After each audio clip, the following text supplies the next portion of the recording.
Absolutely. You have multiple changes. From its inception, again, I'll focus on Texas because that's the history I'm focused on the most. I will give you a broad perspective. From a broad perspective, as I mentioned, for the entire nation, you have 1854 Republican Party starting in Wisconsin, so that covers the nation. So blacks were immediately a part of the Republican Party from that perspective. When it comes down to voting rights and things of that nature, it was all the Republican Party really pushing the agenda for the blacks as they were gaining their freedom and ability to vote. As we look at Texas, we have the 1860s moving forward.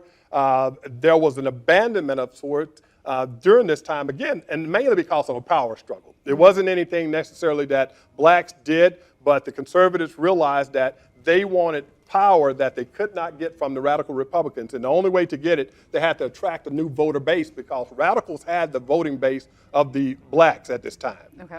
But the conservative Republicans didn't, so they went after the liberal Democrats. And in doing so, that caused another problem.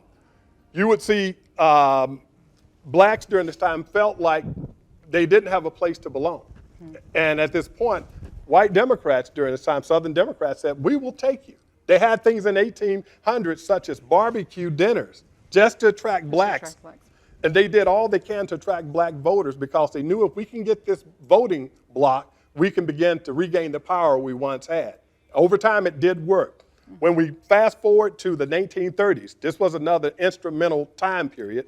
During the 1930s, we had Franklin D. Roosevelt, and people were suffering as a whole with the Great Depression, black people included. And during this time, blacks were still leaning towards Republican voting. However, with FDR, he simply said, hey, I'm going to provide you things. This is when we ended up with the Social Security Act that came about. You ended up with different things for people that were unemployed. And blacks said, we have nothing to lose, but if we go towards the Democrats and FDR, at least we'll get something. They were unfairly treated and didn't get much as people that were not black, but this would begin to sway them.